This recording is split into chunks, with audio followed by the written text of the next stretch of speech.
Sejam bem-vindos a mais um Grande Conversa, edição especial. Estamos hoje, eu, João Micael e João Palmeiro. Olá, João, uma vez Olá, mais. João.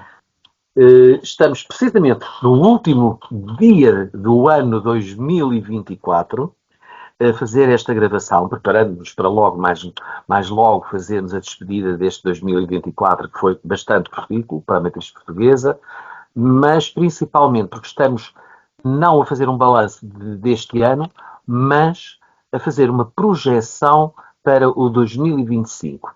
Eu e João Palmeiro vamos fazer esta projeção, quase que uma futurologia, digamos, não tão futurologia assim, porque são as tendências do que nós estamos a ver, o que está a acontecer no mundo, centrando-nos na nossa realidade e atualidade portuguesa, nacional, na internacional, mas também no mundo que nos rodeia. João, terminamos 2024 com mais uma edição especial do Grande Conversa e vamos despedir-nos de 2024 com uma projeção para 2025 e vamos debater, refletir sobre esta grande mudança que estamos a percebermos no mundo, particularmente no mundo ocidental, que nos diz respeito, que é onde nós nos encontramos, mas também em Portugal, que está a acompanhar essa tendência internacional. Não creio que seja assim? Eu acho que sim, acho que é muito feliz, João, ter tido a ideia de chamar uma projeção e não uma previsão, porque realmente o ano de 2025 vai ser uma continuação do ano de 2024 e são os grandes acontecimentos ou as grandes tendências que em 24 se tornaram mais evidentes ou mais fortes, mais poderosas, que vão determinar muito daquilo que vai acontecer em 2025, logo a começar pela tomada de posse do presidente Trump, que foi eleito há um mês e meio, mas de acordo com as regras eleitorais americanas, só no fim, praticamente, do mês de janeiro é que ele começa a entrar na plenitude das suas capacidades e dos seus poderes. Portanto, de facto, o que vamos tentar fazer são projeções, e isso eu acho que é uma ideia muito interessante. E de resto, no que diz respeito ao presidente eleito Trump, que de acordo com o que se percebeu, foi logo imediatamente, aquilo não foi uma projeção, aquilo foi verdadeiramente uma imagem do que vai acontecer e de como o mundo está a reagir à sua eleição. Quando da cerimónia de reabertura da Notre-Dame de Paris, o presidente eleito Trump teve uma recepção, um acolhimento pelo presidente Macron de França absolutamente inusitada a todos os níveis. Verdadeiramente, ele entrou sozinho, em último lugar, antes do próprio presidente, ou seja, do anfitrião, e foram umas honras de Estado inusitadas, de tal modo, até para ser tudo combinado, que o presidente ainda em funções dos Estados Unidos não estando presente, se calhar já prevendo esta situação, fez-se representar pela sua mulher, Jill Biden. De qualquer modo, isto quase não é quase uma projeção, João. Já se percebe. Ele próprio já deu quais são as suas diretrizes para o que vai acontecer com o seu mandato.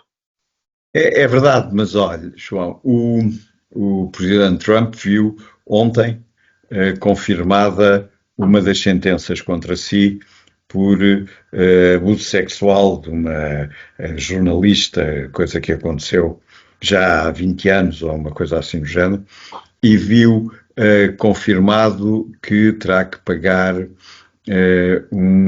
relativamente alto, sobretudo para padrões portugueses e mesmo europeus, indemnização a essa senhora. Sendo verdade que ainda não acabou a capacidade de recursos, que têm sido recursos apenas a nível do Estado, portanto, não a nível da Federação, da União Americana, portanto, ele ainda pode recorrer para tribunais superiores, mas viu confirmada já na mais alta instância do Estado de New Jersey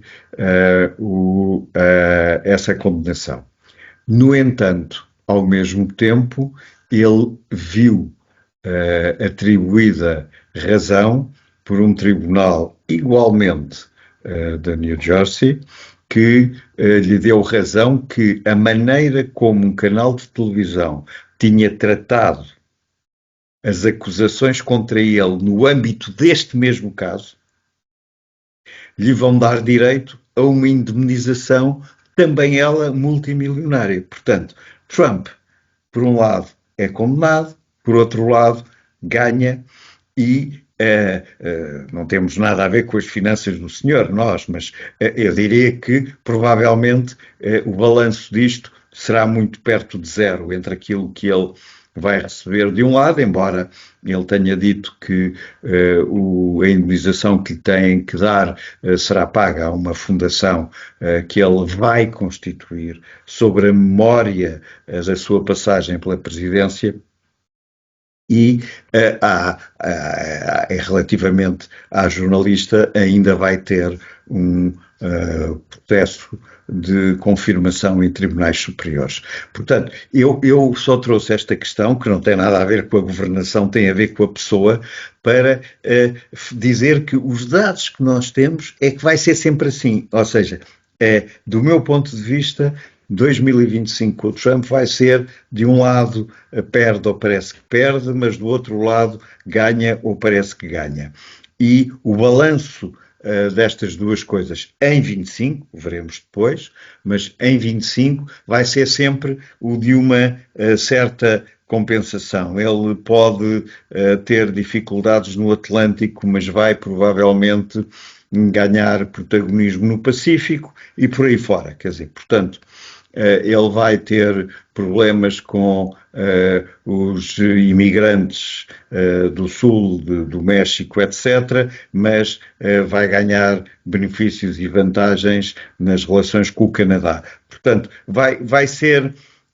Trump, desse ponto de vista, vai trazer uma presidência inusitadamente imprevisível do ponto de vista de que ele vai pôr em confronto questões e situações que anteriormente faziam parte de narrativas diferentes. E ele vai agarrar e vai tentar com elas equilibrar o seu mandato. Portanto, em relação aos Estados Unidos, acho que a grande questão será sempre a China, hoje em dia. A morte de Jimmy Carter veio trazer um grande presidente, um grande homem, um grande humanista, é preciso dizer. A morte de Jimmy Carter veio trazer a lembrança das relações com o Deng Xiaoping e como Jimmy Carter, com Deng Xiaoping, conseguiu, de facto, lançar as bases daquilo que foi o grande desenvolvimento da China a nível económico e que agora o Trump vai ter que lidar com esse mesmo desenvolvimento e com esse mesmo crescimento. É verdade, mas olha, João, o presidente Trump viu ontem confirmada uma das sentenças contra si por abuso sexual de uma jornalista, coisa que aconteceu já há 20 anos ou uma coisa assim do género, e viu confirmado que terá que pagar relativamente alto, sobretudo para padrões portugueses e mesmo europeus, indemnização a essa senhora. Sendo verdade que ainda não acabou a capacidade de recursos, que têm sido recursos apenas a nível do Estado, portanto, não a nível da Federação, da União Americana, portanto, ele ainda pode recorrer para tribunais superiores, mas viu confirmada já na mais alta instância do Estado de New Jersey essa condenação. No entanto, ao mesmo tempo, ele viu atribuída razão por um tribunal igualmente da New Jersey, que lhe deu razão que a maneira como um canal de televisão tinha tratado as acusações contra ele no âmbito deste mesmo caso, lhe vão dar direito a uma indemnização, também ela multimilionária. Portanto, Trump, por um lado, é condenado, por outro lado, ganha e não temos nada a ver com as finanças do senhor, nós, mas eu diria que provavelmente o balanço disto será muito perto de zero entre aquilo que ele vai receber de um lado, embora ele tenha dito que a indemnização que lhe têm que dar será paga a uma fundação que ele vai constituir sobre a memória da sua passagem pela presidência. E relativamente à jornalista, ainda vai ter um processo de confirmação em tribunais superiores. Portanto, eu só trouxe esta questão, que não tem nada a ver com a governação, tem a ver com a pessoa, para dizer que os dados que nós temos é que vai ser sempre assim. Ou seja, do meu ponto de vista, 2025 com o Trump vai ser, de um lado perde ou parece que perde, mas do outro lado ganha ou parece que ganha. E o balanço destas duas coisas em 25, veremos depois, mas em 25 vai ser sempre o de uma certa compensação. Ele pode ter dificuldades no Atlântico, mas vai provavelmente ganhar protagonismo no Pacífico e por aí fora. Quer dizer, portanto, ele vai ter problemas com os imigrantes do Sul, do México, etc., mas vai ganhar benefícios e vantagens nas relações com o Canadá. Portanto, vai ser... Trump, desse ponto de vista, vai trazer uma presidência inusitadamente imprevisível do ponto de vista de que ele vai pôr em confronto questões e situações que anteriormente faziam parte de narrativas diferentes. E ele vai agarrar e vai tentar, com elas, equilibrar o seu mandato. Portanto, em relação aos Estados Unidos, acho que a grande questão será sempre a China, hoje em dia. A morte de Jimmy Carter veio trazer um grande presidente, um grande homem, um grande humanista, é preciso dizer. A morte de Jimmy Carter veio trazer a lembrança das relações com o Deng Xiaoping e como Jimmy Carter, com Deng Xiaoping, conseguiu, de facto, lançar as bases daquilo que foi o grande desenvolvimento da China a nível económico e que agora o Trump vai ter que lidar com esse mesmo desenvolvimento e com esse mesmo crescimento. É interessante, ainda bem que refere Jimmy Carter, que de facto morre centenário, e que há algo que o distingue da maior parte dos presidentes norte-americanos, embora que só cumpriu um mandato, mas também cumpriu um mandato por uma escolha política que ele fez. É verdade. Preferiu, de facto, fez a escolha perante os reféns, é verdade. dos muçulmanos relativamente àqueles reféns do avião, etc., e sacrificou a sua recandidatura e pagou esse preço. De qualquer modo, mas vai ficar com um saldo positivíssimo na história.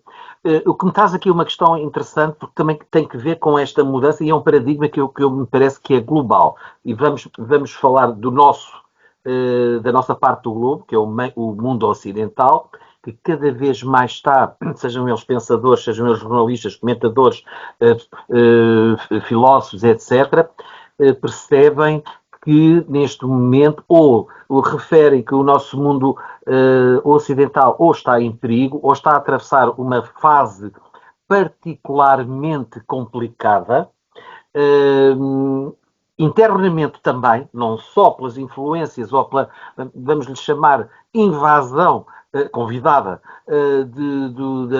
das hordas de imigração, seja ela legal, ilegal, os refugiados, o que quer que seja, mas particularmente uma coisa que eu acho que é mais importante, que é, e vemos isto na maior parte dos líderes, João, que é a falta de liderança, a falta de carisma, e quando falo carisma, é o carisma no bom sentido, não é os que fazem, que sobem aos pódios e que gritam e que fazem tudo mais, como era o carisma dos Hitlers da vida, dos Mussolinis, etc., mas é dos carismas dos verdadeiros estadistas, pessoas com sentimento de Estado.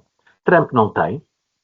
Em Portugal, há muito tempo que não temos ninguém com sentimento ou com sentido de Estado. Confundem, utilizam-no como se fosse uma espécie de vírgula. Espanha, viu-se o que se viu a quando daquela catástrofe do clima e da Valência, exatamente, em que as duas figuras de proa do Estado, cada uma se comportou da sua maneira e foi um saldo muito positivo para uma, extraordinariamente negativo para a outra, e continuamos assim por essa Europa fora, e não só, mas e também para o continente norte-americano, não só o dos Estados Unidos, como também para cima para o Canadá. João, estamos com uma ausência, e nem vou falar de valores, que eu acho que aqui não é tanto os valores, é a ausência da característica essencial, anímica do verdadeiro líder, que tenha a capacidade de ter atrás de si os seguidores, não é o aparelho que é importante, mas não é o aparelho partidário, é atrás de si os seguidores da sua visão e que consegue mover os públicos, tanto os que concordam ou os outros que não concordam, mas que reconheçam neles, antes de mais, valor e também superioridade, em que geralmente não o vemos. E deixo-lhe um exemplo. E às vezes é por coisas caricatas. Temos alguém que foi primeiro-ministro de Portugal, neste momento é presidente do Conselho Europeu, e decidiu, contrariamente àquilo que propriamente defendia, e que fazia disso uma grande gala, até propagandística do seu governo, que era a língua portuguesa, e opta por falar na língua inglesa, João, a todos os níveis, desastrosa para a sua própria imagem como líder europeu, não passa a mensagem, inclusivamente até passa um vídeo em que António Costa está a fazer vamos chamar uma conferência de imprensa, com algo, aquilo é tão macarrónico que não se percebe o que diz, que até se ouve o jornalista a fazer um comentário no mínimo jocoso. Portanto, passamos de ter líderes como, por exemplo, os tivemos, mesmo em Portugal, se nós quisermos, no período pós-25 de Abril, que tínhamos pessoas não só com uma craveira, uma dimensão intelectual muito importante e reconhecida, para termos pessoas que saem pura e simplesmente formatadas para, digamos, da carga partidária. O que lhe parece sobre esta perspectiva? João, essa sua visão que começa no Trump vem, de certa maneira, encaixar uma coisa que eu tenho vindo a pensar muito, sobretudo no último trimestre deste ano, e que eu gostaria de definir, ainda que seja um pouco arriscado, mas de definir, e estas conversas servem para isso, naturalmente, não podemos estar sempre à volta das mesmas coisas, temos que ser, por vezes, inovadores, mas que tem a ver com isto, tem a ver com, será que a Revolução Francesa se esgotou? Ou seja, eu de repente olhei para o mundo e disse, Xi Jinping não tem nada a ver com isto, quer dizer, o Xi Jinping e a Revolução Francesa, bom, não existe, quer dizer, é outra coisa. eles vão muito mais lá para trás e têm estruturas muito diferentes. Olhei para a maior parte dos partidos dos países africanos e dos países do Oriente Próximo e mais distante e disse, mas estas pessoas nunca tinham ouvido falar da Revolução Francesa, a não ser provavelmente no século XX, ou alguns mais eruditos que se davam com os europeus que por lá passavam. Portanto, têm outras estruturas, têm outra visão do mundo. Estamos sempre centrados na liderança, João, em que a Revolução Francesa, no fundo, a esse nível, o que vem dizer é a liderança já não é mais uma consequência divina ou uma consequência da força de uma pessoa, mas é um conjunto de equilíbrios entre a representação de vontades de diferentes tipos de organizações que agrupam à sua volta diferentes tipos de pessoas. Foi isto que a Revolução Francesa veio dizer. E é como, de certa maneira, com o Trump, e o Trump eu diria que é a parte mais fraca da Revolução Francesa, no sentido em que a Revolução Francesa serviu aos americanos para estabelecerem um regime sem nunca terem conhecido o outro. Ou seja, é como se fosse, nós tivemos que lutar contra o rei Jorge V, portanto, que era Jorge III, peço desculpa, que era Jorge III, que era na altura o monarca inglês. Também tivemos que lutar contra os franceses, portanto, que a certa altura foram aliados, mas depois noutra altura também foram opositores. Tivemos que lutar contra eles e, em consequência, fomos lá buscar-lhes o modelo que eles estavam nessa altura a começar a dizer que era o grande modelo, que era a modernidade dos modelos, que era a coisa mais... é um bocado...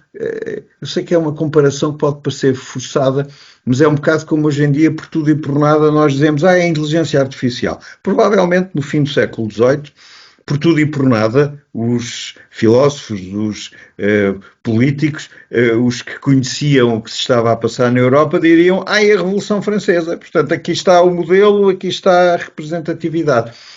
E, de repente, com o Trump, parece que se esgotou essa ideia de que na conjugação dos vários poderes, no esforço dos vários e dos diferentes interesses políticos, havia sempre de resultar a liderança daquele que fosse mais capaz, ou daqueles do grupo que fosse mais capaz. É como se de repente isto se estivesse esgotado e, em troca, tudo o que ficasse era a capacidade de uma pessoa ser mais convincente, ou se quiser, João, de uma maneira até se calhar mais simples, falar mais alto que os outros, quer dizer, ou falar dos temas que os outros não falavam e que de repente as pessoas dizem, se calhar isto também é importante.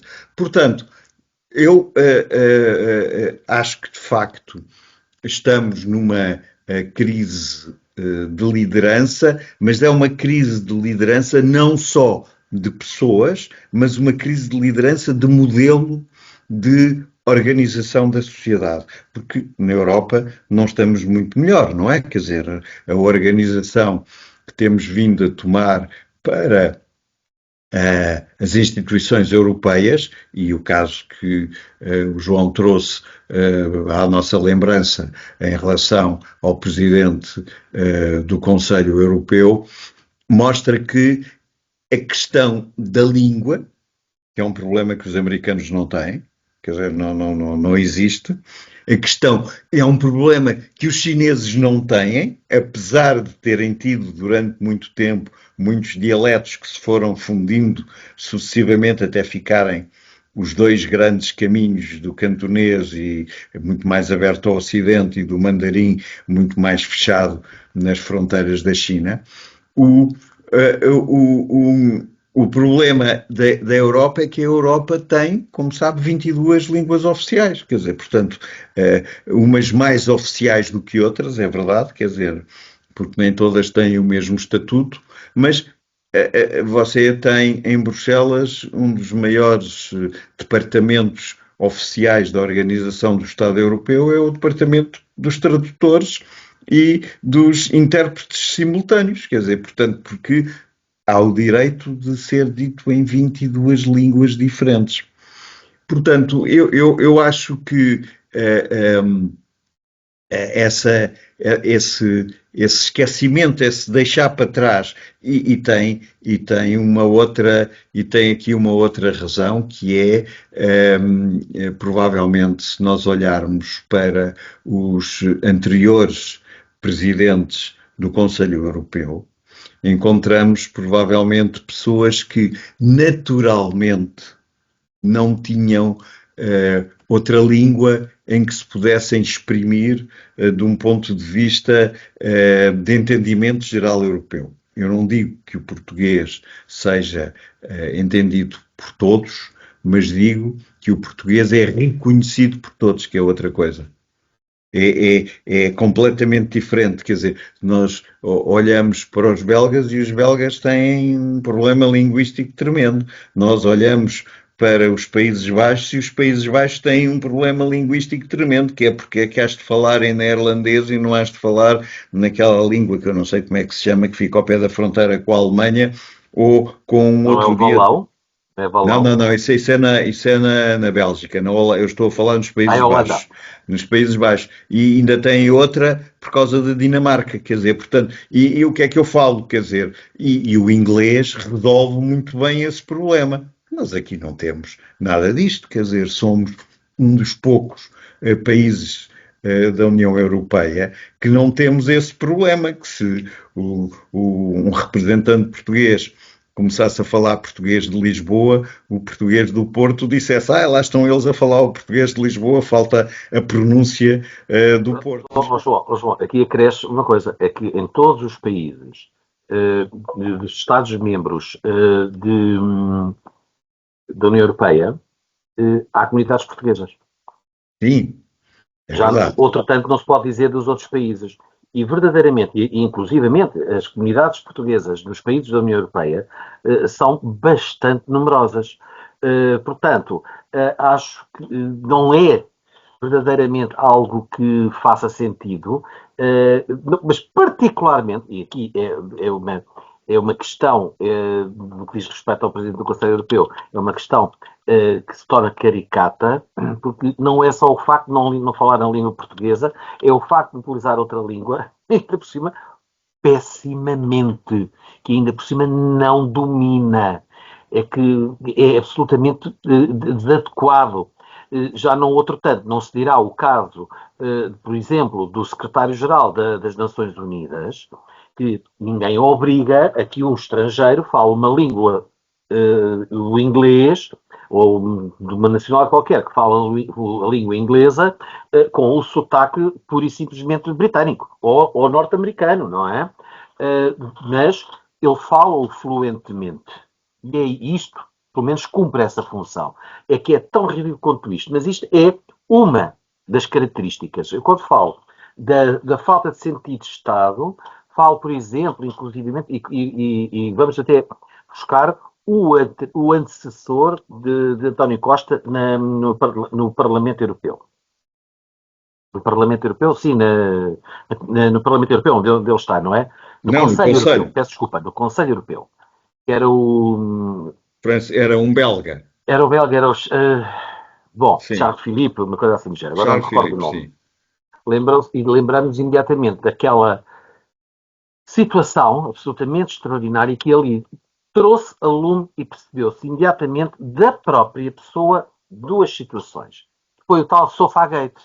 Sim. Pronto. Ali demonstrou-se verdadeiramente duas situações. Em primeiro lugar, não houve de modo nenhum a compreensão, nem a defesa, nem que fosse de solidariedade institucional por uma igual de representação oficial da União Europeia, e já nem vamos falar pela circunstância absolutamente estapafúrdia, que foi a constatação que o senhor verdadeiramente, e para utilizar uma expressão muito portuguesa, não tem chá. Ele sentou-se, não quis saber da senhora, teve que ser ela a desenvencilhar-se, de algum modo. Portanto, é tudo isto que também se apercebe.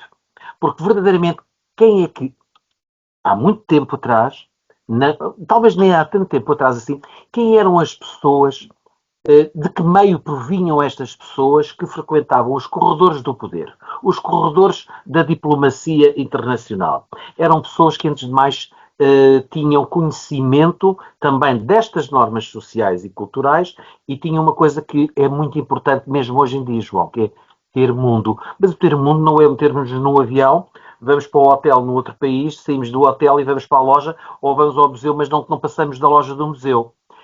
Percebe-se perfeitamente que há muitas pessoas que não têm este mundo.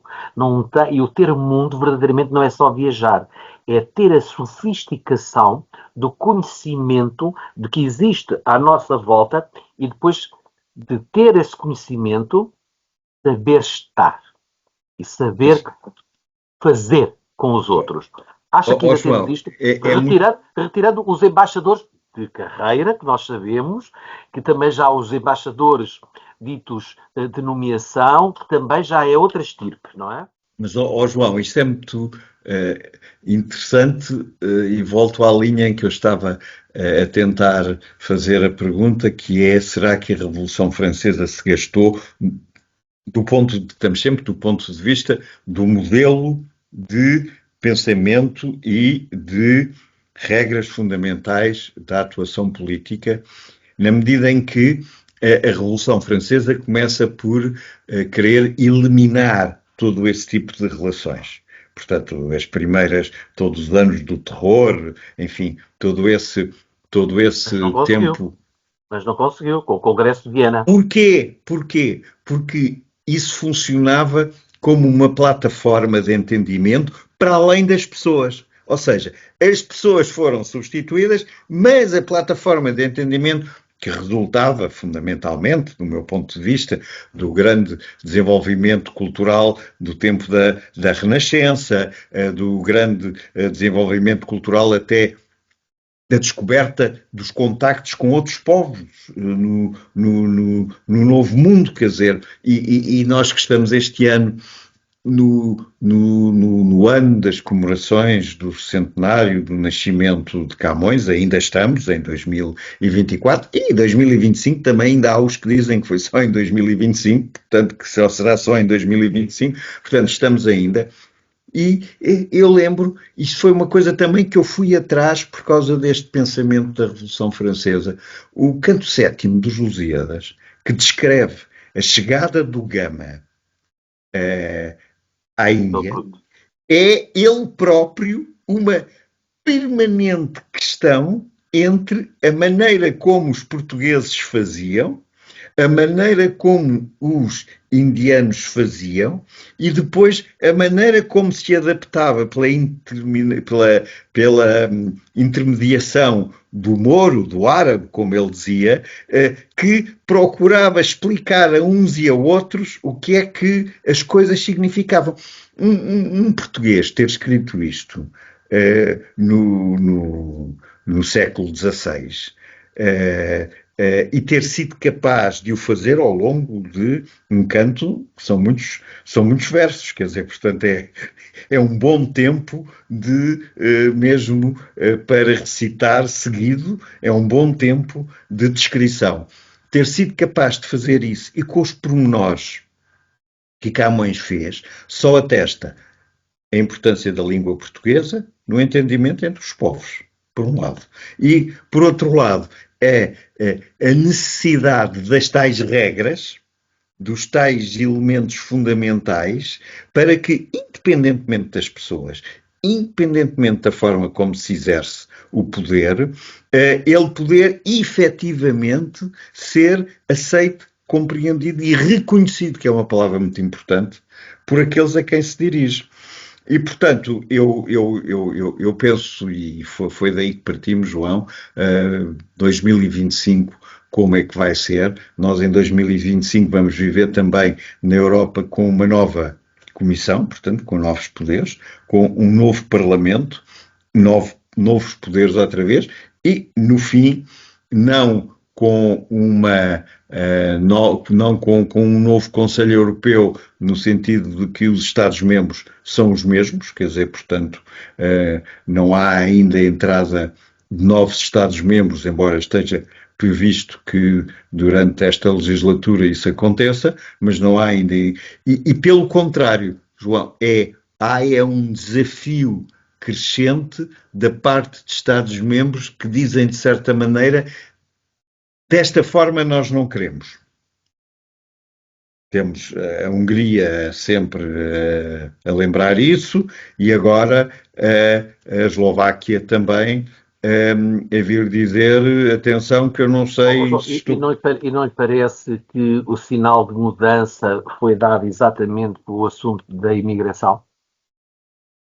Para mais países. É um assunto poderoso, João. O assunto da imigração é um assunto poderoso e é, sobretudo, um assunto poderoso porque nós, por muito que queiramos, e esta é a minha mais sincera opinião, João, nós não conseguimos comparar como conseguimos em relação a outras questões, a outras situações, não conseguimos comparar com a evolução histórica. Ou seja, no século XV as pessoas movimentavam-se, no melhor das hipóteses, em cima de um burro, quer dizer, não tinham um cavalo, era, como nós sabemos, era qualquer coisa caríssimo para manter um cavalo, quer dizer, nós vemos muito nos filmes que parece que os cavalos não comem e não têm doenças e estão sempre ali ao serviço dos seus proprietários, mas não era assim, quer dizer, os cavalos tinham que comer, tinham que descansar, tinham que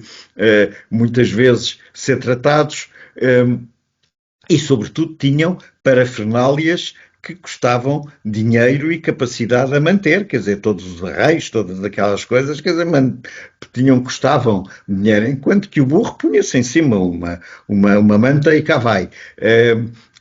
E isso, do meu ponto de vista, faz com que nós não tenhamos nenhum, e esta é a grande coisa para mim da imigração, é que a imigração é tão novo como fenómeno, e sobretudo a imigração transcontinental, não é a imigração intracontinental, e os portugueses que foram para a França ou os portugueses que ainda vão para a Inglaterra, não é essa a questão. É isso mesmo que está aí o busilis da questão.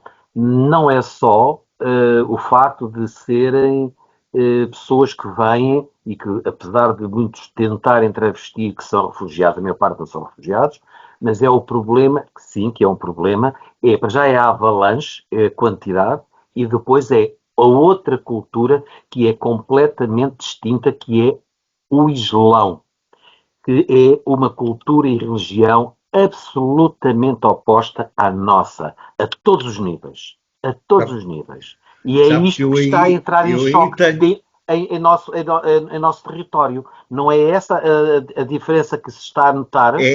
Mas deixe-me só em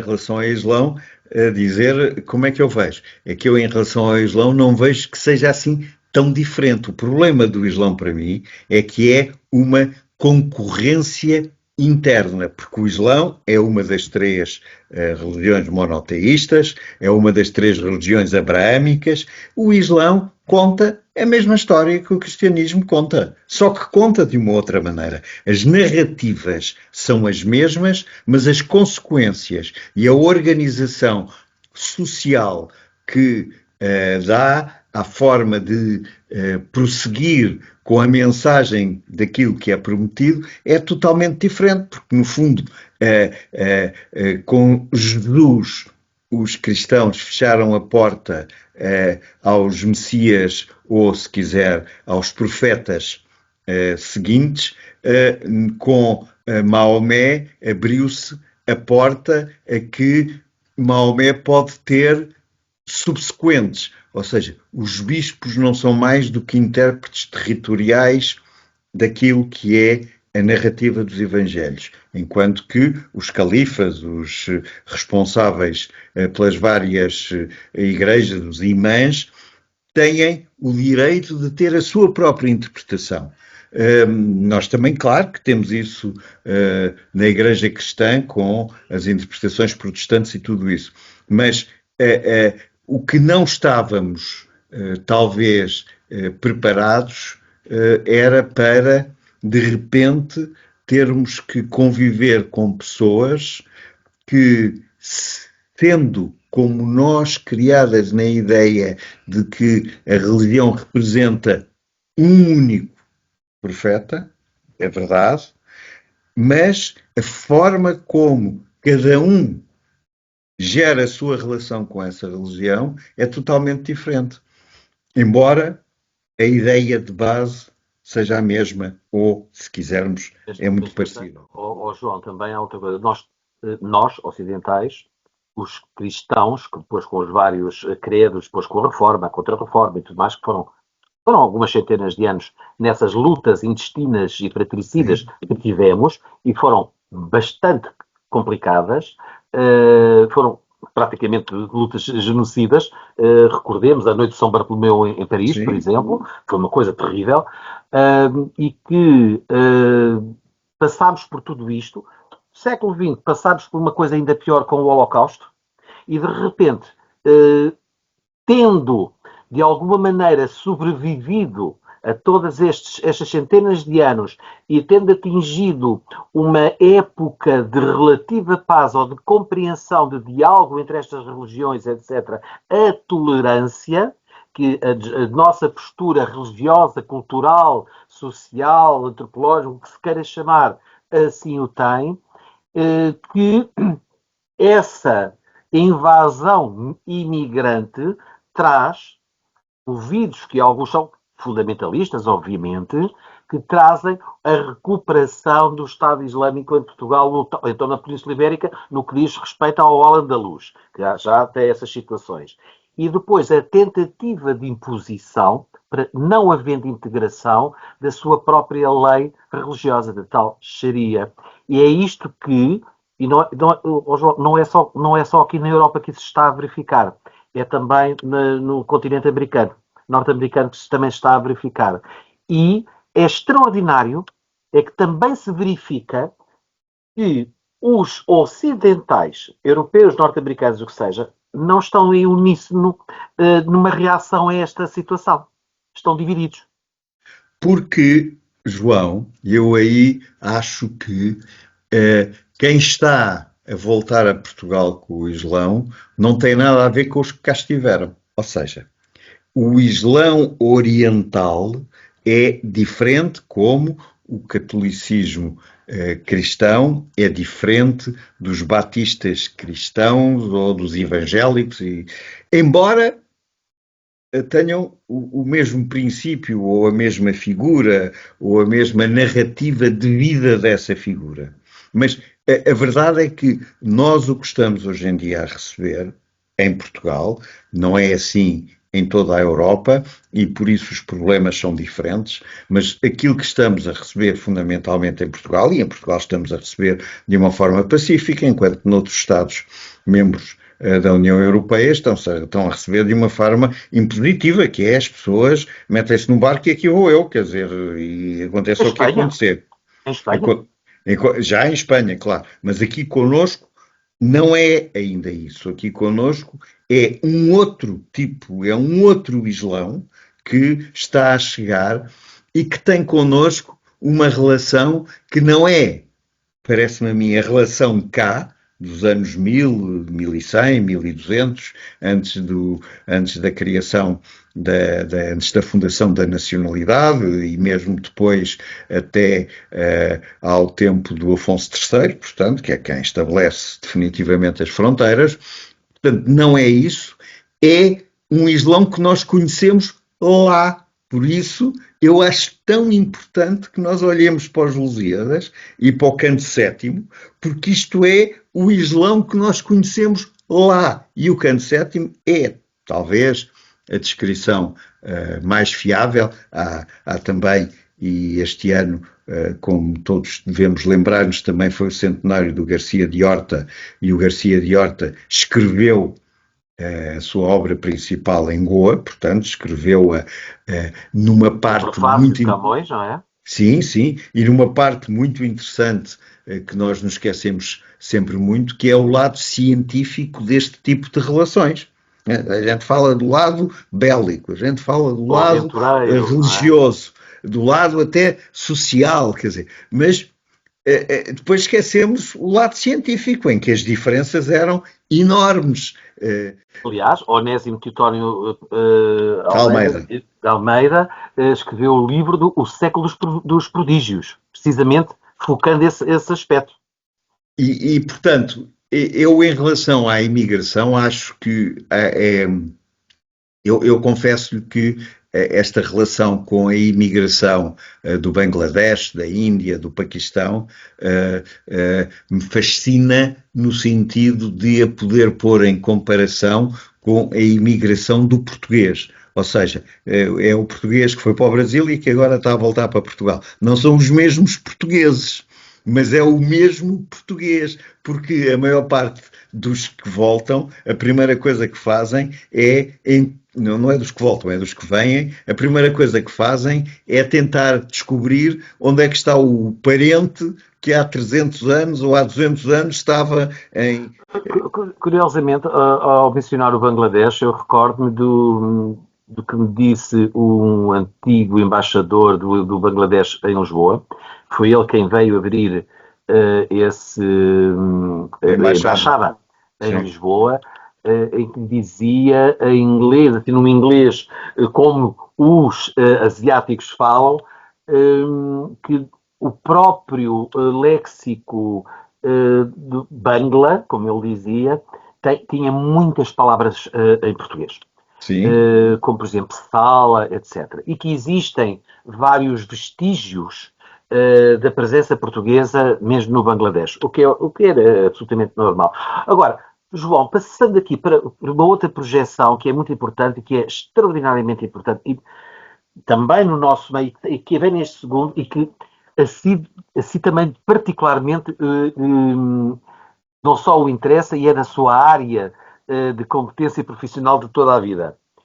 Os meios de comunicação social e, neste momento, a sua relação, e também os políticos, com as redes sociais, que vai colmatar, de algum modo, uma informação, muitas vezes dúbia, mas também acesso à própria informação pura e dura do que vai acontecendo das redes sociais. Esta é uma realidade que estamos a passar no Ocidente. Se bem que há uns países, como é o caso do Brasil, esse bastião da democracia, que inclusivamente já bloquearam o TikTok. E há mais outros. E aqui em Portugal já se tentou também fazer uma censura às redes sociais. João, e percebe-se nos comentários das notícias nas redes sociais, de qualquer que seja o meio, seja de um jornal, seja de um canal televisivo, seja do que seja, na sua generalidade, não na esmagadora maioria, a percepção, e esta palavra percepção é outra coisa extraordinária hoje em dia, porque eu acho que as pessoas, ou pelo menos a comunicação que está a ser veiculada pela palavra percepção, quer passá-la como uma coisa que não existe, que é uma invenção. A percepção não tem nada a ver com a invenção, de todo, é a apreensão da realidade da pessoa, é que os médias perderam credibilidade. João, o que lhe parece? Olha, primeiro, deixe-me dizer-lhe assim, que nos últimos anos tem-se assistido a uma grande recuperação de vigor do pensamento pós-macluanista, ou seja, das pessoas que voltaram a achar e a chamar a atenção de que a mensagem está no meio, não está no conteúdo dessa mensagem efetivo. Ou seja, há meios como este que nós estamos a usar, em que a forma como estamos a usar faz com que a nossa palavra seja mais importante do que a nossa imagem. As pessoas, ao fim de 10 minutos, já viram a si, já me viram a mim, já decidiram se eu estou bem ou mal penteado, se você está melhor do que eu, enfim, essas coisas todas, e acabou. A nossa mensagem não interfere mais, ou por outra, a nossa imagem não interfere mais na nossa mensagem e a nossa mensagem fica dependente da nossa capacidade de expressão, que vai desde o tom da nossa voz até à capacidade que temos de dizer as palavras. Bom, com o desenvolvimento de redes e o desenvolvimento de novos meios tecnológicos, há um número de pessoas que têm vindo sempre a chamar a atenção, que é o papel mais importante dos decisores hoje em dia é decidirem qual é o meio que querem usar para a mensagem, o que quer dizer que, quando de repente os presidentes da República, os primeiros ministros, os decisores usam redes sociais e dentro das redes sociais usam uma específica, o X ou outra qualquer, não, aqui não quero trazer ainda o Elon Musk, não é isso, mas usam uma específica, o que estão a fazer é escolher o mediador, ou seja, estão a escolher que o jornalismo, e eu aqui agora entro naquilo que eu acho que é o grande problema, é a confusão que se faz, confusão no sentido de confusão, de confusão, de dizer que é tudo a mesma coisa.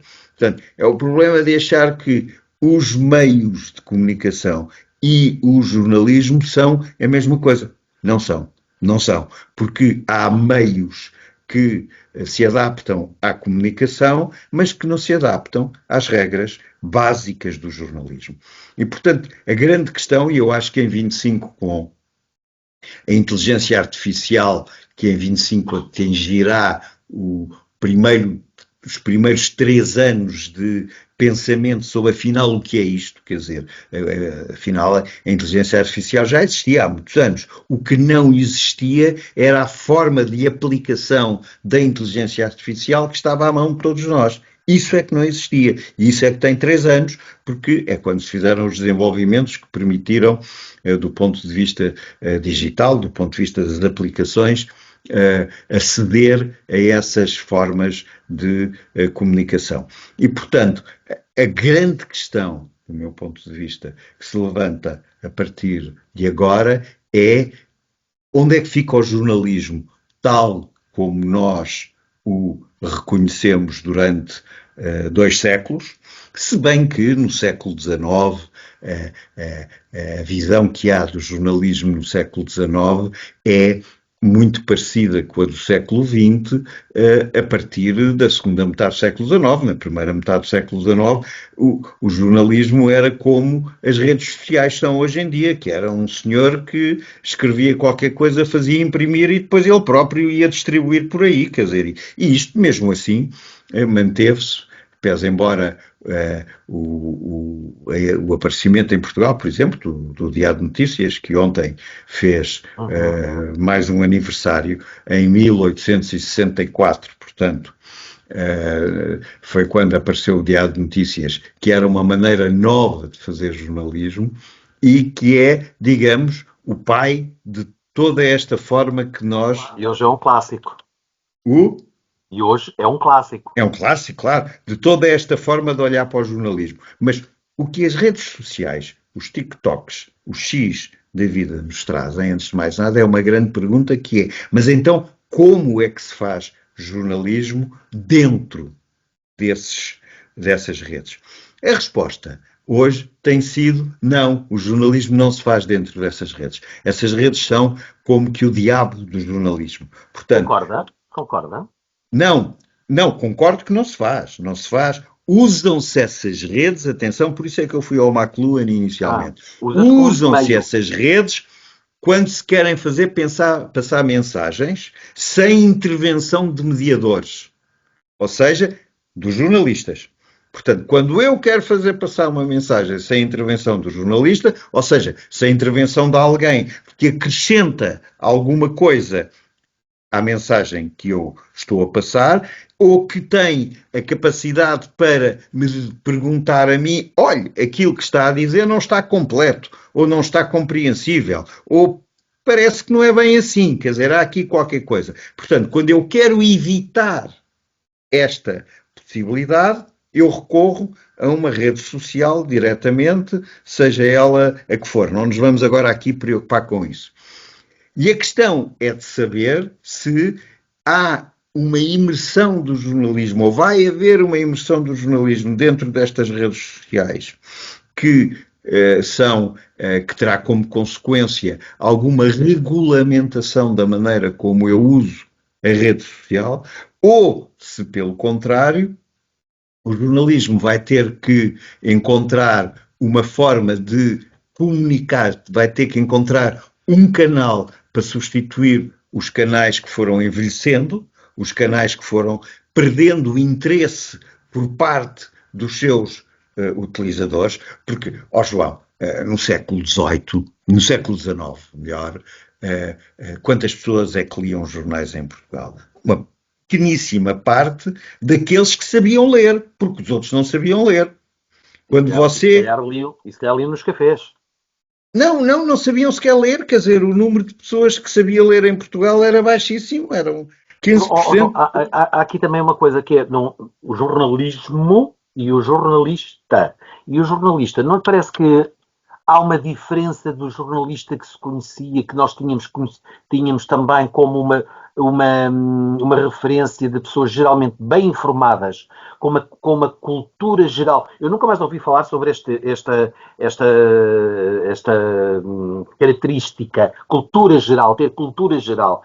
Não se vê, inclusivamente, ou porque são demasiadamente especializados, ou, não é grave, mas também que os impede de ver a coisa no geral, mas principalmente, que eu acho aí sim que é perigoso para um jornalista, e eu lembro-me quando estudei jornalismo, ainda no liceu, não fiz curso de jornalismo superior, e que estudei ainda com os da velha guarda, aliás, com um da velha guarda e uma que estava a começar, e que foi abrir a SIC na altura, em que há demasiada individualização do jornalista. É o achismo, é o tudólogo. Faço-me entender? Não? Mas isso era exatamente a conjugação das duas coisas que eu trouxe, das duas ideias, que é, por um lado, a escolha do canal, e há canais cuja escolha demonstra que eu estou a dar prioridade à velocidade de transmissão da informação, estou a dar prioridade à limitação da quantidade de informação que eu posso transmitir. Isto até parece uma contradição no mundo em que os canais são cada vez mais largos, portanto têm cada vez mais uma capacidade e uma velocidade maior de transmitir informação. Mas os humanos são o mesmo. Os humanos continuam a ser o mesmo. Portanto, isto, de um lado, é essa questão do canal que eu escolho. Do outro lado, é a questão do acesso que eu tenho à informação. E o João disse aí uma coisa que é completamente verdade. Se o João for ver o nível de formação académica da maior parte dos jornalistas na primeira metade do século XIX, encontra muito alta. São pessoas reconhecidamente, culturalmente, muito capazes. Depois, isso foi descendo, e no século XX, o que encontra, na primeira metade do século XX, são pessoas com um grande conhecimento daquilo que o João chamou de cultura geral, um grande treino de expressão escrita, que era o que havia sobretudo na altura, mas um muito reduzido conhecimento de especialização, chamemos-lhe universitária. Porque o que essas pessoas conseguiam era relacionar vários elementos e trazê-los de uma forma muito simples para que os seus leitores pudessem, pelo menos, saber, talvez, compreender aquilo que se está a passar. Com a chegada desta oferta de múltiplos canais, passou a haver espaço para tudo. Passou a haver espaço para coisas muito especializadas e informações muito generalizadas, mas todas com uma característica, que é, tinham que ser transmitidas depressa e tinham que ter a maior quantidade possível de informação. E isso, e agora vamos à sua pergunta do jornalismo, e isso faz com que, de repente, as bases de dados comecem a assumir para o jornalista uma importância vital, que é a quantidade de informação que ele tem que ser capaz de empacotar para difundir. E isso, porque somos humanos, volto àquilo que já disse, porque somos humanos, diminui a capacidade, o tempo de verificação. E então estamos neste momento, nesta discussão, que é arranjar máquinas verificadoras. E também serão falíveis, não é? Não é só falíveis, João. As máquinas são construídas por pessoas.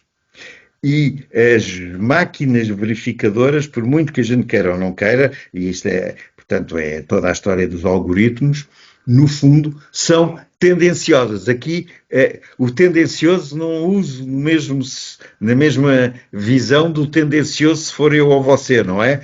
A usarmos aquilo que pensamos e queremos levar as pessoas... São tendenciosas porque da maneira como foram construídas. Como foram preparadas e programadas. Mas raramente quem as prepara e programa é quem as vai aplicar. Portanto, e quem as vai aplicar, volto, quando estamos a falar de jornalistas, não tem tempo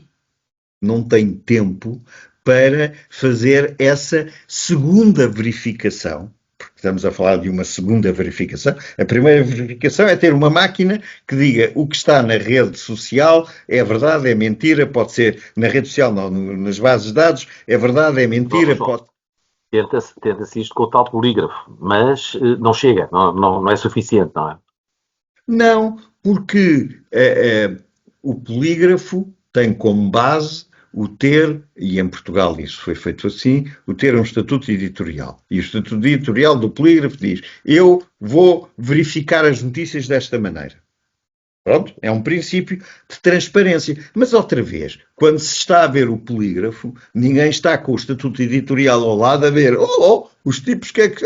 mas isto não, eles estão a fazer... Portanto, e muitas vezes, até pode acontecer, que essa consequência é que, do meu ponto de vista, a visão de um estatuto editorial, tal como é hoje em dia praticado, não é possível aplicar ao mundo da organização digital das comunicações. Não é possível. Portanto, eu acho que estamos perante uma discussão, e nos Estados Unidos é uma discussão que já vai andante, mas que já vai andando com coisas muito curiosas. Sabe que uma das maiores reações que houve às primeiras declarações do Trump foi dizer o Trump quer fechar jornais, quer fechar rádios, quer colocar, quando ele pôs os processos contra algumas que vão ter que lhe pagar,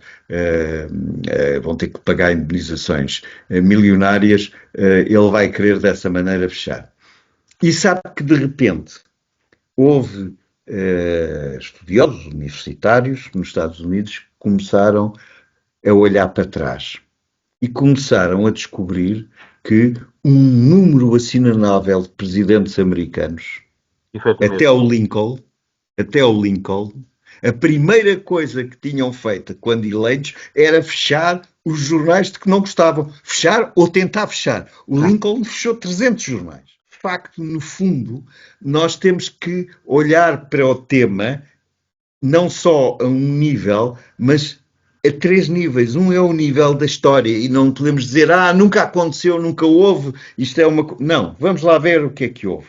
Segundo, é separar muito aquilo que é a comunicação que qualquer um de nós podemos fazer para as massas, que estão nas redes sociais, daquilo que é o jornalismo, que é uma comunicação estruturada, organizada e baseada em determinados princípios de que os jornalistas deveriam ser os responsáveis e os guardiães. Portanto, João, para terminarmos, de facto, porque a nossa conversa já vai longa, eu gostaria de terminar com o seguinte.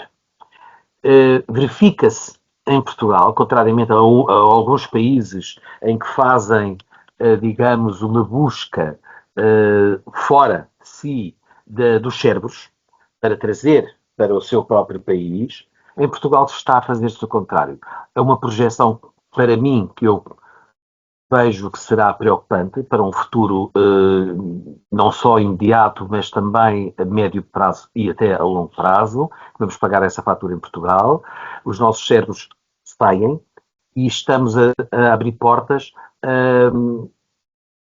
a pessoas sem qualificação. E os próprios políticos fazem disto gala. E eu não acho isso nada normal. E há pouco tempo vi uma notícia relativamente ao que diz respeito à saúde, em que uma técnica de saúde dizia que em pouco tempo atingiu o limite da carreira no Reino Unido, o que demoraria o dobro ou se não o triplo, só atingiria aquele nível na hierarquia em Portugal, já no fim da sua vida útil profissional. Para onde é que vamos assim, João? Se os nossos melhores vão para fora em vez de os abrigarmos e mais, então isso sim, angariarmos mais de fora, mas com qualificação. É muito curioso porque a percepção... E não precisam ser jovens. E não precisam Não, ser não, só não, jovens. não. A percepção que nós temos das coisas, por vezes, trazem-nos algumas surpresas. O Economist publicou há cerca de 15 dias uma tabela dos países da OCDE que são mais atrativos para pessoas que têm alta graduação. Portanto, cursos. Portugal passou do 27º ao 26º lugar para o 7º lugar. Portugal passou. E o Reino Unido passou do 10º ou do 11º para abaixo do 20º. Ou seja, nós aqui temos uma ideia de que, por exemplo, os nossos enfermeiros mais qualificados vão todos para a Inglaterra, para o Reino Unido. Mas depois vemos que, a nível dos estudos que são feitos, nos dizem que essas vantagens no Reino Unido, neste momento, são muito menos reconhecidas do que são em Portugal. Ou seja, parece que há aqui uma divergência entre aquilo que são as razões pelas quais, e agora estamos a falar de imigração muito qualificada, não é? Estamos a falar de imigração com I, com E, de relação de muito qualificado. Vamos esquecer as lojas e outro tipo de mercados. E parece que há todos nós temos a ideia de que as pessoas estão a ir para o Reino Unido porque é muito melhor lá, e o exemplo que o João deu sublinha isso perfeitamente, e que não estão a vir para cá porque nós para cá temos maus sistemas de reconhecimento da qualidade de formação das pessoas. Mas depois, os dados que são estudados e são trabalhados dizem-nos exatamente o contrário disto. Eu não estou a dizer que os dados estejam certos. O que eu estou a dizer é que este é um daqueles casos em que era importante aprofundar porque é que isto acontece. São os dados que estão mal recolhidos, aquilo que eu dizia ainda há bocado, a maneira de tratar as bases de dados que pode ser ou é o facto de querer publicar apressadamente, apesar de ser o Economist, querer publicar apressadamente antes do fim de um ano, quer dizer, em cima de uma pressão de dados, que faz com que eu não explico suficientemente a maneira como aqueles dados são relacionados. Mas isto é um bocado, sabe que, e gostava de terminar com isto, nós não temos falado muito disso, mas este ano foi o ano que tivemos o 50º aniversário do 25 de Abril, e de repente, sabe, João, nós demos um salto para o ano que vem com o 25 de Novembro. Esquecemos-nos que no meio está uma coisa fundamental, está um facto essencial que, do meu ponto de vista, muda completamente a narrativa do 25 de Novembro, que são as eleições de abril de 1975. As eleições de abril de 75, fazem 50 anos agora, ninguém fala delas porque correram bem. porque correram bem, ninguém fala delas, porque não houve tumultos depois das eleições, porque os resultados foram distribuídos em tempo igual ao dos outros países da Europa, porque não houve partidos a dizerem que isto tinha sido uma aldrabice, que tinha sido uma chapelada, como se dizia anteriormente, etc. Como não houve nada disto, as eleições eclipsaram-se. Mas, pensemos lá, se nós olharmos para o 25 de novembro, não em referência ao 25 de abril só, mas em referência ao 25 de abril como ponto de partida, mas às eleições de abril de 75 como motor e olharmos para o 25 de novembro como a concretização das promessas que foram feitas em relação às eleições no 25 de Abril. Ou seja, no 25 de Abril houve uns senhores que fizeram uma revolução e disseram assim: vamos dar a palavra ao povo português e vamos deixar os portugueses decidir. Aconteceu em 25 de Abril de 75. E em 25 de Novembro o que houve foi uns senhores que vieram dizer para que aquilo que os portugueses decidiram em Abril de 75 seja concreto e real, nós precisamos de intervir para deixar que isto vá até ao fim, nessa altura, a Constituinte. João, temos que ficar por aqui, de facto. É verdade. Estas projeções são sempre... Deixa esta última, que é algo que a nós nos é caro e que 2025 também será o início de algo muito importante para o projeto da Matriz Portuguesa, do qual o João também faz parte. E que não é uma projeção, não é uma projeção, mas que será uma verdadeira embaixada cultural de Portugal pela Europa, recordando o 6º centenário dessa extraordinária viagem de um grande português, que foi o infante Dom Pedro de Portugal, filho de Dom João I e da Dona Filipa de Lencastre, que foi por essa Europa fora durante 4 anos, em que tão bem nos representou, mas não foi em passeio, foi verdadeiramente em viagem de conhecimento e também por convite. A convite do imperador da Hungria e do Sacro Império para combater também os inimigos comuns que vinham do Oriente. E também serve para algo.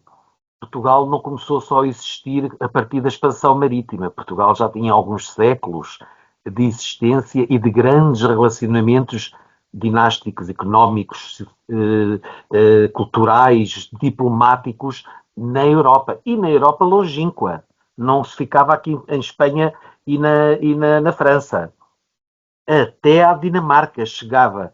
E isto vai ser João, vai ser uma grande aventura. E não existiu na Europa, como está a dizer, só a partir de 1986. Quer dizer, houve, é verdade, um longo período por diferentes razões em que a Europa como que se esqueceu de nós e nós estivermos de costas viradas para a Europa, mas antes disso, a Europa sabia bem o que era Portugal e Portugal sabia bem o que esperava e o que precisava da Europa.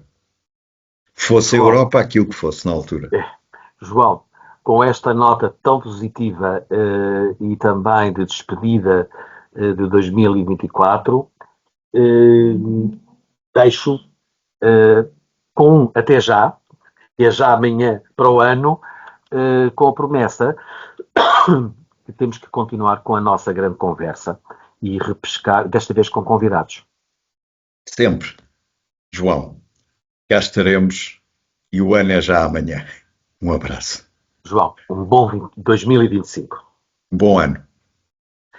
Foi o último grande conversa de 2024, em que nos arrogámos a fazer uma projeção, eu e João Palmeiro, uma projeção para 2025. Não deve estar muito diferente, ou nunca, não será talvez muito diferente, mas encontramos-nos para o ano.